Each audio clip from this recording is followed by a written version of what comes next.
The explanation game is a strategy where the teacher draws students' attention to an object, an artifact, a text even, that you want them to better understand. Anne Marie showed us the See, Think, Wonder strategy, and it's a lot like that, except we're not really paying attention to what that whole object is. It's usually something the students already know what the whole object is, but we want them to get a deeper understanding of it. So the first step is to start naming some qualities, and it's best with partners or small groups. You would present the artifact, and they would discuss and record features of that artifact that they're seeing. Trying to notice as many details as possible, so they're really focused on parts at this point. Then they get to explain it. They really want to explain what these parts are. What are these features? What are the explanations for how these parts work together, for what they do to make up that whole? They suggested it's a great time to use sticky notes to kind of document their explanations for each of the parts, and if they actually had the object sitting there, they could be sticking it all around. And then when we really get to the big point here, they're going to start giving reasons. Why do those two parts work together to make that whole? What is the evidence that I'm finding for why this feature was explained in a certain way?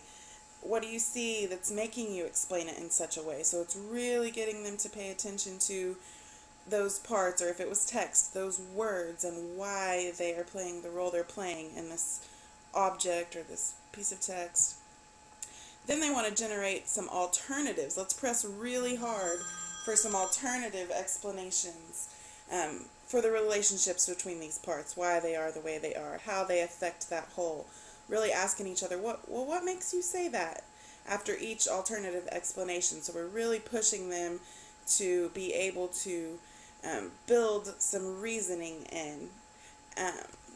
So the purpose of this is to introduce and explore ideas. They're going to look closely to build explanations and interpretations, notice the parts of something and generate explanations about the relationships between those parts and to the whole. Unlike See, Think, Wonder, in the explanation game, students might already know what they're looking at, but not fully understand how it operates, why it functions in such a way. They're going to build causal explanations for why something is the way it is, and work to understand its purpose or function. So I really started thinking about the verbs that this would fit nicely with. So obviously explain, describe, when they're really describing what those parts are. But to me, this is the picture of analyze. We're really looking at why certain parts are there and how they're making up that whole. So it really fits that dictionary definition of what analyze is.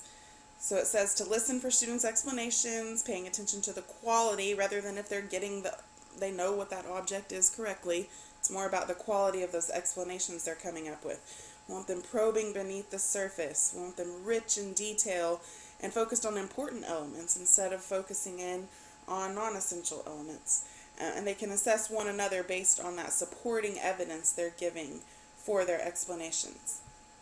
So I came up with just a few examples for how we might apply this. For example, in math, we could throw up the quadratic equation. We could have it on a piece of paper in front of them. Yeah, they know that's the quadratic equation, but really to start analyzing what does that b squared represent and why? Why are we dividing by 2a? All of that, so that they would have a fuller understanding of why this formula is what it is by the end of the explanation game, hopefully. And geography, we could show them, okay, I think that's a plateau. Julie, tell me if I'm wrong tomorrow when I'm there. Instead of focusing on, okay, that's a plateau, I'm going to be paying attention to all the details in the foreground and the background so I can really have a deeper understanding of why these landforms are beside each other, why these landforms are, working together to create this whole scene I'm seeing here. A microscope. Could have a picture of it, or it'd probably be easier in a science classroom to actually let them look all around that microscope. Why are those lenses different lengths? Why do they spin around to that one section, and why are those clips there? It would really help them have a fuller understanding of how that microscope works. And then to end it off, have a tricky ELA example, excuse me. We could be looking at some text. In this case, I took two different poems, so we could even take it a step further to compare our explanations of each. So really paying attention to why certain words. Why does it say joy? Why does it say pretty? Why does it say struggling on the other side and sulk?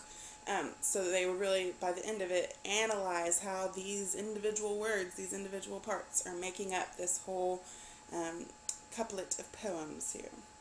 And that is the explanation game.